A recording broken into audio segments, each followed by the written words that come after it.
Welcome to our 3rd grade worksheet lesson number 16. And to start off, we'll be writing the time indicated on the clocks.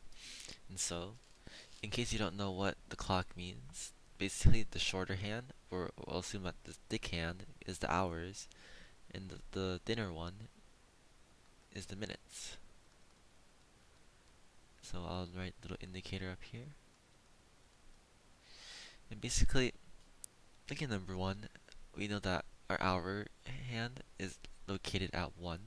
So that tells us that it is 1 o'clock. And the 12, or the long hand, or the thin hand, is located at the 12. And basically, whenever it's at 12, that means that it's going to always be at 0, 0, or it just turned to that time. So for number 1, our answer is 1 o'clock. We don't know whether it's PM or AM though.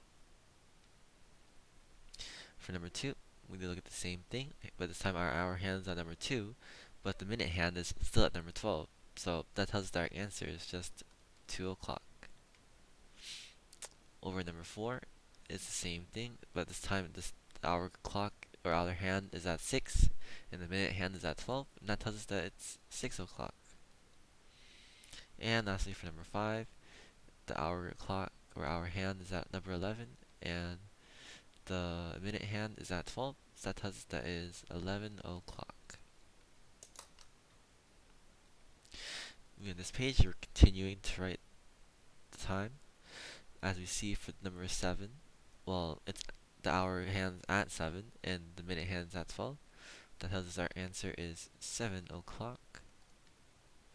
Same thing for number 10. As this time is located at number 5, but the minute hand stays the same, so that's also 5 o'clock. And we can just go rapid fire for these last ones. Looking at number 8, the thick one where the hour hand's at 3 and it's at 12, so that tells us that it's 3 o'clock. Minute hand's at 12, hour hand's at 4, it's 4 o'clock.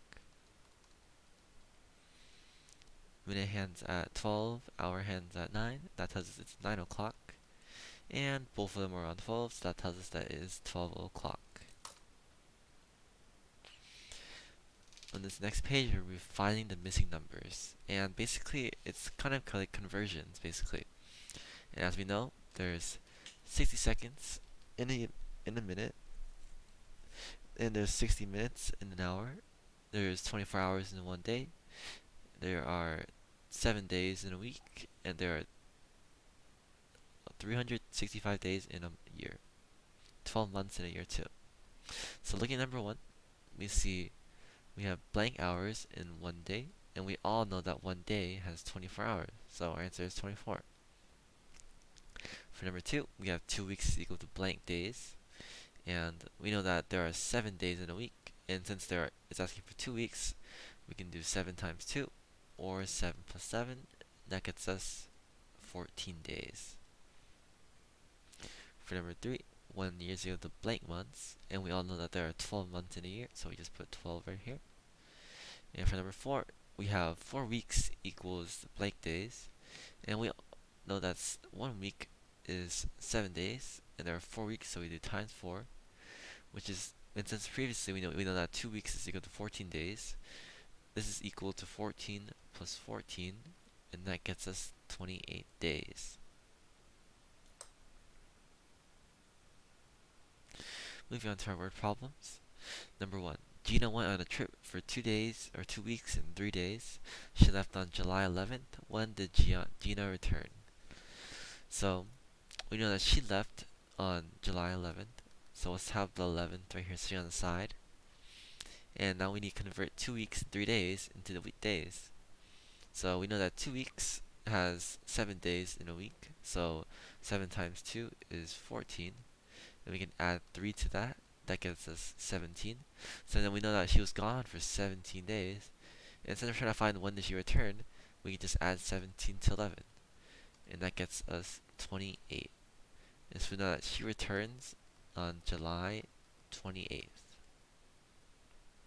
For number 2, brown bears will hibernate for up to 7 months in a year. How many months are they not hibernating in a year?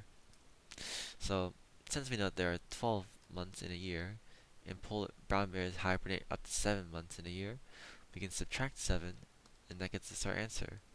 They are not hibernating for 5 months of the year. And lastly, Mrs. Green, or Miss Green, went on vacation from August 4th to August 25th. How many days was her vacation? So, we first need to find out the total days of her vacation, which is from the 4th to the 25th. So we can do 25 minus 4. That gets us 21. Now since we have 21, we need to find out how many weeks she had, or how many weeks she was gone for. And we know that there are 7 days in a week, so we can do 21 divided by 7. And we know that that is just 3. So Mrs. Green's vacation was 3 weeks long.